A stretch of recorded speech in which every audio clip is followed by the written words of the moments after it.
கிறிஸ்து இயேசுவில் மிகவும் அதிகமாக நேசிக்கப்படுகின்றவர்களே, மீண்டுமாக இந்த புதிய மாதமாகிய செப்டம்பர் மாதத்தில் இந்த 2ஆம் நாளிலே திங்கட்கிழமையில் இந்த வேலை நாளிலே உங்களை சந்திப்பதில் இந்த ஊழியத்தின் சார்பாக குழுவின் சார்பாக மிகுந்த மகிழ்ச்சி அடைகிறோம். ஆண்டவருடைய திருப்பெயராலே உங்களுக்கு இந்த புதிய மாதத்தின் வாழ்த்துக்களை ஸ்தோத்திரங்களை தெரிவித்துக் கொள்கிறோம். இந்த காலை நேர இறை தியானத்தை நம்ம ஆரம்பிக்கலாம். நமது ஆரம்பம் பிதா குமாரன் பரிசுத்தாவியின் திரியேக நாமத்தில் உள்ளது. ஆமென். ஜெபம் செய்வோம். மகா இரக்கமும் கிருபை நிறைந்த நல்ல ஆண்டவரே, எங்கள் ராஜாதி ராஜாவே, கர்த்தாதி கர்த்தாவே, ஆசீர்வதிக்கப்பட்ட மனமகிழ்வான குளிர்ச்சியான ஆண்டவரை காலை வேளைக்காய் நன்றி செலுத்துகிறோம். கர்த்தாவே, கடந்து போன இரவு வேளையில் எங்களோடு இருந்தீர். நேற்று தினத்தில் கூட ஆண்டவரை பரவலாக நல்ல மழையை தந்து வருகிறேன். இன்னும் அதிகமான மழை எதிர்பார்க்கிறோம். எங்கள் பகுதியில் ஆண்டவரே இருக்கின்ற ஆறுகளெல்லாம் நிரம்பி வழியத்தக்க நிறைய மழையை தார். இந்த நாளின் இறை செய்தி பாடல் வேலை ஜெப வேலையை கர்த்தர் எங்களுக்கு ஆசீர்வதியும். அடியனையும் இபர்சாரியும் சாக்கோசாரியும் கடந்த மாதம் முழுவதுமாய் காத்தீர். ஊழியத்தில், திருப்பணியில், பணிகளிலே ஆண்டவரே தொடர்ச்சியாக இந்த காலை நேர தியான கூடுகையில் எங்களை கூட்டி சேர்த்து உடைய வார்த்தையையும் உம்முடைய பாடலையும் உம்முடைய ஆண்டவர் ஜபத்தையும் ஏறெடுக்க கர்த்தர் எங்களுக்கு கொடுத்த சிலாக்கியத்திற்காய் நன்றி நன்றி நன்றி என்றும் ஸ்தோத்திரிக்கிறோம். தொடர்ந்து ஆண்டவரை எங்களுக்கு நல்ல சுகத்தையும் பலத்தை தார். உடைய ஊழியத்தை செய்ய எங்களுக்கு பலன் தார். ஆண்டவர் இதை கேட்டு பயன்பெறுகிற எல்லா மக்களுடைய வாழ்க்கையில் ஆசீர்வாதங்களை தார். இந்த மாதம் முழுவதும் இந்த பயணங்களை ஊழியங்களை எங்களுக்கு ஆசீர்வாதம். இந்த நாளில் ஆண்டவர் தேவ வசனத்தை நீர் பேசுகிறாஜா நாங்கள் கேட்கிறோம். இறைமகனாம் இயேசுவின் மூலம் ஜெபிக்கிறோம் நல்ல பிதாவே.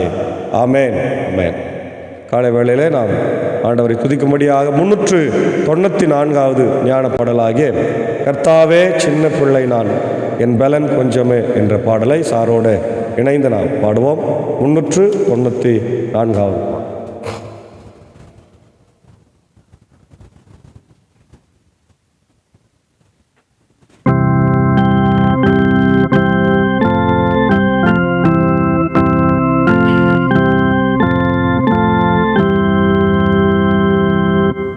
கர்த்தாவே சின்ன பிள்ளை நான் என் பலன் கொஞ்சமே ரட்சிப்படைய ஆசைதான் வகையறியேனே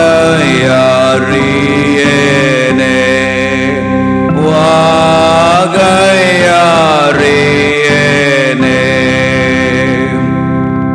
எனக்கோ போய் என் மீட்பாரே ஓர் பிள்ளையாகினீர். என் பாவம் சாவும் நீக்கவே இரத்தம் சிந்தினீர். இரத்தம் சிந்தினீர்.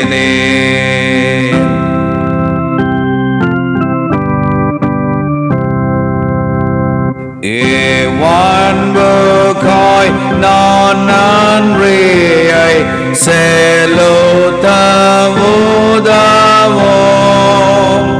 உமக்கு பிரீதியானதை எனக்கு கற்பியும். எனக்கு கற்பியும்.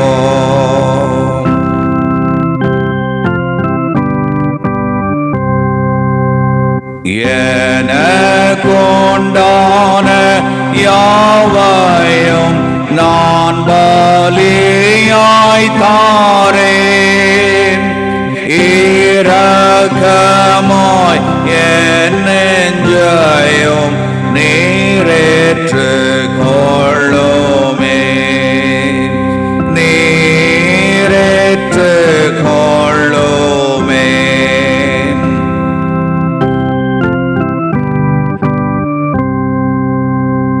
உமக்கு ஞான ஸ்நானத்தில் நான் புத்திரன் ஆனேன். குழந்தையாக மோட்சத்தில் சுதந்தரம் பெற்றேன், சுதந்தரம் பெற்றேன்.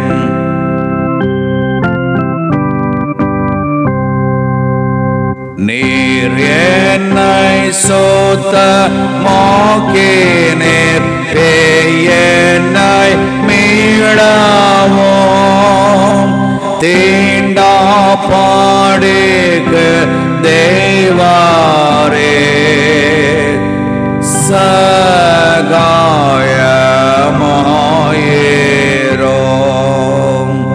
சகாயமாயிரோம்.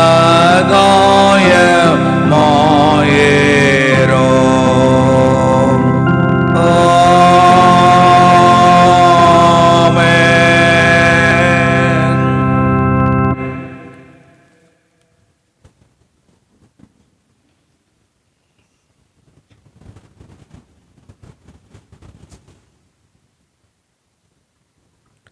கிறிஸ்து இயேசுவில் மிகவும் அதிகமாக நேசிக்கப்படுகின்றவர்களே, மீண்டுமாக உங்கள் யாவரையும் இறைமைந்தன் இயேசுவின் திருப்பெயராலே இந்த மகிழ்ச்சியும் ஆசீர்வாதம் நிறைந்த காலை வேளையில் சந்திப்பதில் மிகுந்த மகிழ்ச்சி அடைகின்றோம். அன்பானவர்களே, இந்த நாளிலே நாம் தியானிக்கும்படியாக எடுத்துக்கொண்ட திருமறை பகுதி சங்கீதம் 146வது சங்கீதம். இந்த சங்கீதத்தில் 10 வசனங்கள் இருக்கிறது. மிகவும் முக்கியத்துவம் வாய்ந்த ஒரு சங்கீதம். மீட்பராம் கடவுள் போற்றி என்று சொல்லப்படுகின்ற ஒரு சங்கீதம், அல்லது கடவுளை நாம் புகழ்ந்து பாடுகின்ற ஒரு சங்கீதமாகவும் இது இருக்கிறது. படைப்புக்கும் மீட்புக்கும் தலைவராகிய ஆண்டவர் போற்றி. முதல் 2 வசனங்களிலே நெஞ்சே நீ ஆண்டவரை வாழ்த்து அல்லேலூயா என்று ஆரம்பிக்கிறது. 3 முதல் 4 மனிதர் மீது நம்பிக்கை வைப்பது வீண் என்று ஆரம்பிக்கிறது என்று வருகிறது. 5 முதல் 10 ஆண்டவர் படைப்புக்கும் மீட்புக்கும் தலைவர் என்று சொல்லப்பட்டிருக்கிறது. இதனுடைய பின்னணியாக 146 முதல் 150 வரை உள்ள திருப்பாக்கள் யூதர்களால் ஹல்லேல் திருப்பாக்கள் அழைக்கப்பட்டன. திருப்பாக்கள் காலை வழிபாட்டில் இஸ்ராயேலர் இப்பாடை என்பதாக தெரிகிறது. 145ஆம் பாடல் இதை கண்டு அத்தோடு மற்ற பாடல்கள் 144, 118 ஆகிய திருப்பாக்களோடு இது ஒத்து பேசப்படுகிறது. துன்புற்றோர்க்கு ஓடோடி வந்து உதவுபவர் கடவுள் என்கின்ற கருத்தை இந்த பாடல் நமக்கு தருகிறது. சமூக வழிபாட்டில் இந்த பாடல் பயன்பட்டிருக்கலாம் என்று சொல்லப்படுகிறது நம்ம பார்க்கிறோம். அன்பானவர்களே, இதை நம்ம பார்க்கும்போது இதற்கு நம்ம என்ன தலைப்பு கொடுத்திருக்கிறோம் என்று சொன்னால், மீட்பராம் கடவுள் போற்றி, அல்லது trust in the Lord, trust in the Lord என்று சொல்லப்பட்டிருக்கிறது. அன்பானவர்களே, இந்த பகுதியில் நீங்கள் பார்த்தீங்கன்னா, அல்லேலூயா என் நெஞ்சே நீ ஆண்டவரை போற்றிடு, நான் உயிரோடு உள்ளளவும் ஆண்டவரை போற்றிடுவேன் என்ற கருத்து இந்த பாடலில் பதிவு செய்யப்பட்டிருக்கிறது. என் வாழ்நாளெல்லாம் நான் கடவுளை புகழ்ந்து பாடுவேன். இந்த சங்கீதத்தினுடைய தலைப்பில் மீட்பராம் கடவுள் போற்றி என்று ஒரு தலைப்பும், கடவுளை நம்புங்கள் என்கின்ற ஒரு தலைப்பும் வருகிறது நம்ம பார்க்க முடிகிறது. அன்பானவர்களே, இங்கே இந்த சங்கீதம் ஆண்டவருடைய மீட்பை பற்றி நமக்கு சொல்லுகிறது. ஹல்லேலூயா, பிரைஸ் தி லார்ட். நாம் நிற்பதும் நிர்மூலம் ஆகாமல் இருப்பதும் ஒவ்வொரு நாளும் கிருபையாய் காத்து வருகிற கடவுளுடைய சுத்த தயவு, கிருபை. ஹல்லேலூயா. கடந்த மாதத்திலே பாருங்க, எத்தனையோ பேர் நம்ம கூட இருந்தவங்க இன்னைக்கு இல்லை. பெரிய பெரிய தலைவர்கள், பெரிய பெரிய இல்லையா மக்கள், பணக்காரர்கள் எல்லாம் மரித்து போனார்.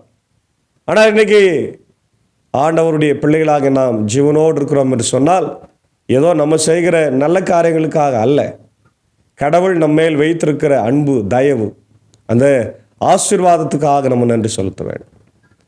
இந்த காலை வேளையிலே அதுதான் ஆண்டவர் இந்த சங்கீதத்தின் வழியாக சொல்லுகிறார். மீட்பராம் கடவுள் போற்றி, இல்லையா? அப்போ இந்த 1 முதல் 4 வசனத்தில் கடவுளை நம்ம எப்படி புகழ்ந்து பாட வேண்டும் என்று சொல்லப்பட்டிருக்கிறது. 3வது வசனத்தில் பாருங்க, ஆட்சி தலைவர்களை நம்பாதீர்கள், உன்னை மீட்க இயலாத மானிட மக்களை நம்ப வேண்டாம், அவர்களின் ஆவி பிரியும் போது தாங்கள் தோன்றிய மண்ணுக்கே. முதல் 2 வசனத்தில் ஆண்டவர் நீ கடவுளை நம்ம ஒரு ஆராதனையில நம்ம என்ன பண்ணுவோம், கடவுளை துதித்து பாடும். நான் அடிக்கடி சொல்லியிருக்கிறேன், லுத்ரன் திருச்சபை என்பது பாடுகிற சபை. லுத்ரன் திருச்சபை is sing church, theology is next to the music என்று சொல்வார்கள், இல்லையா? இசைக்கு அடுத்து இறையல் என்று சொல்வார்கள். நம்முடைய சபையில ஒவ்வொரு பாடலையும் நம்ம அதில் கீபோர்டு அழகாக வாசித்து, இல்லையா? சில திருச்சபைகளில் பழைய காலங்களில் பயன்படுத்துகிற ஹார்மோனியங்கள் இன்றைக்கி ரொம்ப அழகாக இருக்கும் கேட்கறதுக்கு. அதெல்லாம் வாசித்து நம்முடைய கலாச்சாரத்தின்படி டோலக் இல்லை இதெல்லாம் வாசித்து தபேலா வாசித்து பாடுகிற போது அந்த இசை நம்முடைய பாடலை ஆண்டவருக்கு மகிழ்விக்கின்றதா இருக்கிறது. அல்லேலூயா. அதே போல் நம்ம கொடுக்கப்பட்டிருக்கிற order of service Martin Luther மிக அழகாக அதை வடிவமைத்து, இல்லையா, கடவுளுடைய வார்த்தையை எல்லாம் வைத்து அழகான அதற்கு டியூன் அமைத்து இசை அமைத்து அதற்கு அழகான வடிவத்தை கொடுத்திருக்கிறார். அதை தான் நம்முடைய திருச்சபைகளிலே, லுத்தரன் திருச்சபைகளிலே நாம் பயன்படுத்தும். நம்ம ஏதோ ஏனோ தானோ என்று நம்ம ஆராதனைகளை நம்ம நடத்துவது இல்லை. ஆகவே தான் இங்கே கடவுள் அவரிலே நம்பிக்கை வைக்க சொல்லுகிறார், அவரை துதிக்க சொல்ல. அப்போ முதல்ல அவரை துதிக்க சொல்ல. 2வது ட்ரஸ்ட் இன் த லார்ட், ஆண்டவரை நீங்கள் நம்பணும், இல்லையா? The importance of trusting in the Lord, அதாவது ஆண்டவரிடத்தில் நம்பிக்கை வைப்பதனுடைய முக்கியத்துவம் என்ன? ஆண்டவரை நம்பினால் நமக்கு எல்லாமே கிடைக்கும். ஆமென். அவருடைய ஆசீர்வாதங்கள் நமக்கு கிடைக்கும். அவர் நமக்கு நன்மை செய்கிறவராய் இருக்கிறார். இப்போ ஒரு குழந்தை தன் தகப்பனையும் தாயையும் பிளைண்டா நம்புது, குழந்தைக்கு, இல்லையா? குழந்தை கேட்டு செய்யறாங்க, கேட்காத செய்யறாங்க. என்ன தேவை அது கேட்பதற்கு முன்னாடி செய்யறாங்களே. இப்போதான் ஆண்டவர் தன்னை நம்பி இருக்கிற பிள்ளைகளுக்கு, இல்லையா, எல்லாவற்றையும் செய்கிறவராக இருக்கிறார். ஹல்லேலூயா. இந்த காலை நேரத்தில் கூட நீங்க நிறைய கஷ்டத்தில் இருக்கிறீங்களா? பிரச்சனையில் இருக்கிறீங்களா? வேதனையில் இருக்கிறீங்களா? துன்பத்தில், துயரத்தில், கைவிடப்பட்ட நிலையில, ஐயோ என் வாழ்க்கை யாரிலே, நான் அனாதையா இருக்கிறேனே, யாரும் என்னை கைவிட்டார்களே, எனக்கு யாரும் இல்லையே என்று அனாதையாய் அழுது தவித்து கொண்டிருக்கிறாய் என் மகனே, மகளே, சகோதரியே, சகோதரனே, கவலைப்படாது. ஆண்டவரில் நம்பிக்கை வை. அவர் உன் வாழ்க்கையை மாற்றுவார். அவர் உன்னை உயர்த்துவார். அவர் உன்னோடு கூட இருக்கிறார். அவர் உன் கடவுளாய், உன் தகப்பனாய், உன் சகோதரனாய், உன் சகோதரியாய், உன் நண்பனாய், உன் உற்ற தோழனாய் இருக்கிறார் என்பதில் சந்தேகம் இல்லை. அதான் சொல்றார், இல்லையா?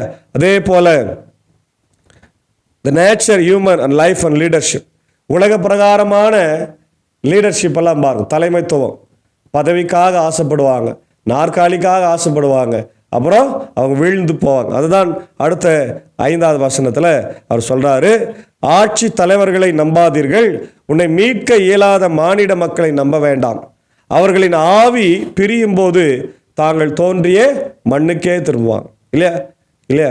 அந்நாளில் அவர்கள் எண்ணங்கள் எல்லாம் அழிந்து போகும். பார்த்தீங்களா? இன்னைக்கு எத்தனையோ அரசியல் தலைவர்கள் வந்தார்கள், போனார்கள்.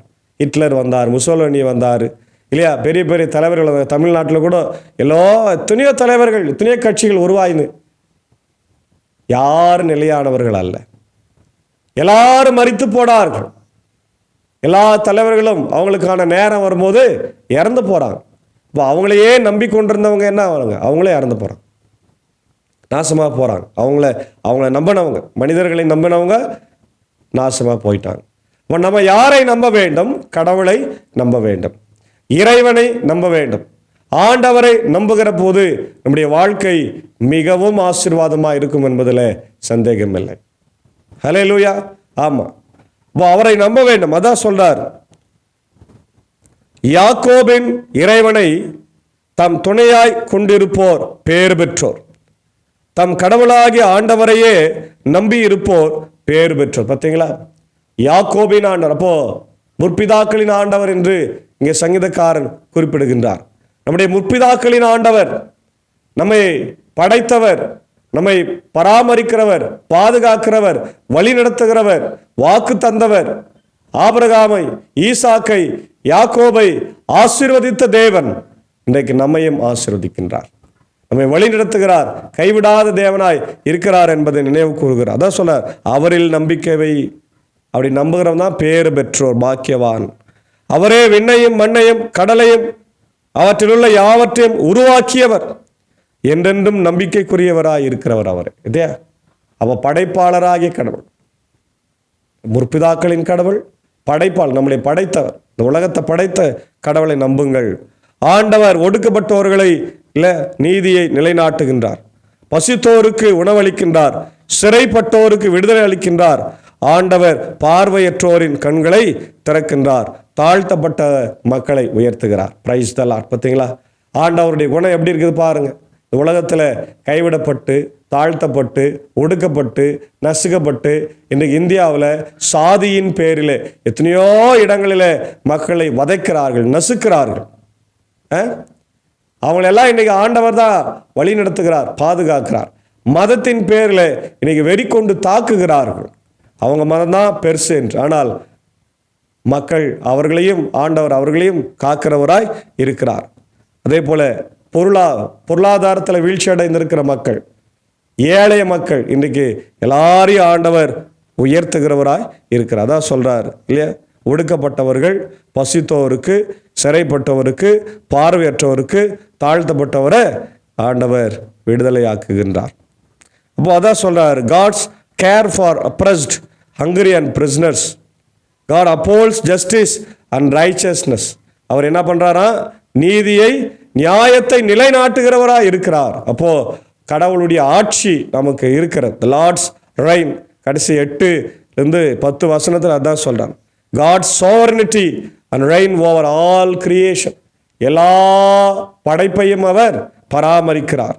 God's faithfulness to all generations, எல்லா தலைமுறைகளையும் ஆசீர்வதிக்கிறவராய் இருக்கிறார். அப்போ நம்ம என்ன பண்ணோம், ஆண்டவரில் நம்பிக்கை வைக்கணும். Trust in the Lord, not in human leaders.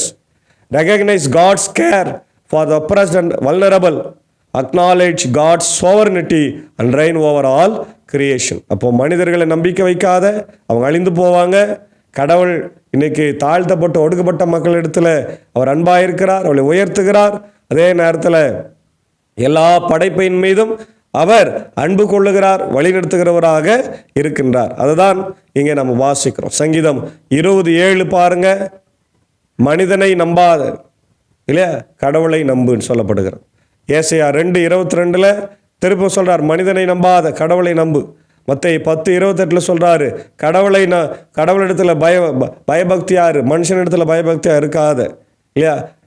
வெளிப்படுத்துகிற விசேஷம் 11:15 சொல்றாரு, கடவுளுடைய ஆளுகை நிரந்தரமானது இல்லையா. அதனால கடவுள் இன்றைக்கு நம்மளை வெற்றிகரமாக ஆட்சி செய்து கொண்டிருக்கிறார். நீதிமான்களிடம் அன்பு கொண்டுள்ளார். ஆண்டவர் அயல் நாட்டினரை பாதுகாக்கின்றார். அனாதை பிள்ளையையும் கைம்பெண்களையும் ஆதரிக்கின்றார். பொல்லாரின் வழிமுறைகளை கவிழ்த்து விடுகிறார். சீயோனே, உன் கடவுள் என்றென்றும் எல்லா தலைமுறைகளுக்கும் ஆட்சி செய்வார், அல்லேலூயா என்று அழகாய் அது நிறைவு செய்கிறார். அன்பான தேவனுடைய பிள்ளைகளே, ஆண்டவர் ஏழை எளிய மக்களையும், ஒடுக்கப்பட்டவர்களையும் இல்லையா, அநாத பிள்ளைகளையும், கைம்பெண்களையும், இன்னைக்கு பசித்தோருக்கு உணவளிக்கிறவராய், பார்வையற்றவருக்கு பார்வை தருகிறவராய், நடக்க முடியாத எத்தனையோ மக்கள், இதெல்லாம் இயேசு ஆண்டவருடைய ஊழியத்தில் அவர் அந்த 3.5 வருடம் ஊழியத்தில் இருந்தார் இல்லையா, அப்போ செய்தார். அதுதான் சங்கீதக்காரன் இங்கே குறிப்பிடுகிறான். அப்போது இன்றைக்கு நம்முடைய மிஷன் கூட என்ன, நம்முடைய தரிசனம் என்ன இல்லையா, நம்முடைய பெதஸ்தா மருத்துவமனை எதற்காக தோற்றுவிக்கப்பட்டது, நம்முடைய பள்ளிக்கூடங்கள், சிறப்பு பள்ளிக்கூடங்கள் எல்லாம் எதற்காக தோற்றுவிக்கப்பட்டது, இதெல்லாம் ஆண்டவருடைய ஊழியத்தை செய்வதற்காக தானே தவிர வேற ஒன்றுக்குமே இல்லை. ஆனால் கடவுள் அதையெல்லாம் இன்னைக்கு இயேசுவில் நிறைவேற்றி இருக்கிறார். அல்லேலூயா. அவர் கல்வாரி சிலுவையின் வழியாக நமக்காய் மரித்து ரத்தம் சிந்தி உயிர்த்தெழுந்து நம்முடைய பாவங்களை மன்னித்ததன் மூலமாய் இன்றைக்கு அனாதைகளாய், கைவிடப்பட்ட நிலைமையில் இருந்த, கைம்பெண்களாய் இருந்த, இதோ உலகத்தில் ஒதுக்கப்பட்டு இருந்த நம்மளை எல்லாம் ஆண்டவர் கூட்டி சேர்த்திருக்கிறார் இல்லையா. அப்படி பிள்ளைகளாய் மாற்றிருக்கிறார். முகவரி இல்லாமல் இருந்தோம், பரதேசிகளாய் அலைந்து தெரிந்தோம். we have no address, நமக்கு அட்ரஸ் இல்லாமல் இருந்தது. தகப்பன் பேர் தெரியாதவர்களை நம்மளை ஏளனம் பண்ணினார்கள். ஆனால் ஆண்டவர் இன்றைக்கு நம்மளை அவருடைய பிள்ளைகளாய் மாற்றியிருக்கிறார். ஹல்லேலூயா. ஆகவே காலை வேளையில் தேவனுடைய பிள்ளைகளே கண்ணோக்கமாயிருங்கள், ஆண்டவரிடத்தில் விசுவாசமாக இருங்க, ஆண்டவரையே நம்புங்கள். உலகத்தில் இருக்கிற எந்த தலைவர்களையும் எந்த மனிதர்களையும் நம்பாதீங்க, ஆண்டவரில் நம்பிக்கையாருங்க. அதுதான் கடவுள் நமக்கு கொடுக்கிற இதனாலின் பெரிய அழைப்பாக இருக்கிறது. ஆகவே இந்த மாதம் முழுவதும் கடவுளை நம்புவோம், இந்த வாரம் முழுவதும் கடவுளை நம்புவோம், அவர் தருகிற ஆசீர்வாதங்களை பெற்றுக்கொண்டு வாழ்வோம். கர்த்தர் தாமே இந்த திருவசனத்தினால் நம்மை ஆசீர்வதித்து காப்பாராக. ஆமேன். ஜெபம் செய்வோம். இல்லை அளவுக்கு அதிகமாக நேசிக்கிற நல்ல ஆண்டவரை காலை வேளைக்காய் மீண்டுமாய் நன்றி செலுத்துகிற ராஜா. கடந்து போன ஆண்டவரே இரவுல, கடந்து போன வாரத்தில், கடந்து போன மாதத்தில் எங்களோடு இருந்து நன்றி சாமி. தொடர்ந்து கேட்ட வசனத்திற்காக ஸ்தோத்திரம். நாங்கள் உம்மை புகழ்ந்து பாடவும், மனிதர்களை நம்பாமல், தலைவர்களை நம்பாமல், ஆண்டவரை ஆட்சியாளர்களை, அரசியல் தலைவர்களை நம்பாமல் உண்மையே நம்பி நீர் தருகிற ஆசீர்வாதங்களை பெற்றுக்கொண்டு இதோ ஒடுக்கப்பட்ட மக்கள், ஏழை எளிய மக்கள், கைம்பெண்கள், விதவைகளை நீர் ஆதரிக்கிற தேவனாக இருக்கிறீர் என்பதை உணர்ந்து எங்களெல்லாம் நீர் ஆதரித்து எங்களுக்கு நல்ல வாழ்வு தந்திருக்கிறீர். நாங்கள் ஒடுக்கப்பட்டிருந்தோம், சாதியின் பேரில், மதத்தின் பேரில் எல்லாரும் இந்த உலகமே எங்களை ஒதுக்கி வைத்திருந்தது. ஆனால் நீர் நற்செய்தியின் வழியாக எங்களை தேடி வந்து எங்களை மீட்டு எங்களுக்கு புது வாழ்வு தந்து இன்றைக்கி எங்களுக்கு முகவரியை தந்திருக்கிறீர். இப்படி பிள்ளைகளாக நான் உயர்ந்திருக்கிற நன்றி ஆண்டவர்.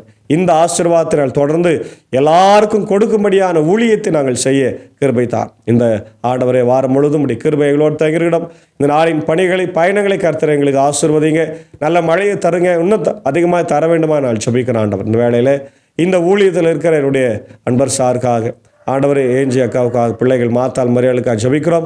குடும்பங்களாய் ஆசீர்வதிங்க ஆண்டவரே. என்னுடைய சாகுசாவுக்கு டீச்சருக்காக ஜபிக்கிறோம். கர்த்தர் குடும்பங்களை ஆசீர்வதிக்கிறாச்சு. அந்த நேரத்தில் என்னுடைய இந்திய தேசத்திற்காக, என்னுடைய ஆண்டவரே, என்னுடைய ஆட்சி செய்கிற தலைவர்களுக்காக, என்னுடைய முதலமைச்சர், கவர்னருக்காக, ஆண்டவர் அனைத்து மாநிலத்துக்காக, உலகத்தில் இருக்கிற அனைத்து நாடுகளுக்காக வேண்டிக் கொள்கிறோம். கர்த்தர் எல்லாரையும் ஆசீர்வதிங்க, அமைதி சமாதானம் நிலவணுமே நான் ஜபிக்கணும் கர்த்தர். விசேஷமாய் இந்த நாளில் என்னுடைய இந்திய சுவிசேஷ லுத்தரன் திருச்சபை, 3 சபை சங்கங்கள், போதகர்கள், ஊழியங்கள், பெதஸ்தா மருத்துவமனை, ஆண்டவர் பள்ளிக்கூடங்கள், சிறப்பு பள்ளிக்கூடங்களுக்காக ஜபிக்கிறோம். குறிப்பாய் பெதஸ்தா மருத்துவமனைக்காக ஜபிக்கிறோம். திறக்கும்படியான சூழ்நிலைகளை இந்த தேவநீர் உருவாக்கி தர வேண்டுமா நான் ஜபிக்கிறேன் கர்த்தா. எல்லாம் உமாலே கூடாத காரியம் ஒன்றுமில்லை. இதை பார்த்து கேட்டு பயன்பெறுற மக்கள் யூடியூப் வழியாக, ஃபேஸ்புக் வழியாக, லைவில் பார்க்குறவங்க, கேட்குறவங்க எல்லாரையும் கர்த்தர் ஆசீர்வதி. இந்த வாரம் முழுதும் கிருபை எங்களோடு தங்கிருங்க. குறிப்பாக ஆண்டவர் எங்களுடைய கர்த்தாவே ஜபத்தை எல்லாம் நீர் கேட்டு ஆண்டவர் ஆசீர்வதிக்கிறவர். இந்த நாளிலே பிறந்த நாளை, திரும்ப நாளை காணுகின்றவர்களுக்காக, பலவீனமாக சுகவீனமாக இருக்கிற மக்களுக்காக, என்னுடைய நிக்சன் ஐயருக்காக, ராஜ்குமார் ஐயருக்காக நான் வேண்டிக் கொள்கிறோம். கர்த்தர் எல்லாரையும் நீங்கள் ஆசீர்வதித்து பலப்படுத்த வேண்டுமா நான் ஜபிக்கிறோம். நீர் பெரியவர், பெரிய காரியங்களை செய்யுங்க. தொடர்ந்து இந்த நாளின் எல்லா பணிகளையும், பயணங்களையும் கர்த்தர் எங்களுக்கு ஆசீர்வதித்து தார். துதி கன மகிமை ஒருவருக்கே செலுத்துகிறோம். இறைமைந்தன் இயேசுவின் மூலம் ஜபிக்கிறோம் நல்ல பிதாவே, ஆமென். நமது ஆண்டவராக இயேசு கிறிஸ்துவின் கிருபை, பிதாவின் அன்பு, பரிசுத்த ஆவியின் ஐக்கியம் நம்முடையோடு கூட இருப்பதாக. ஆமென்.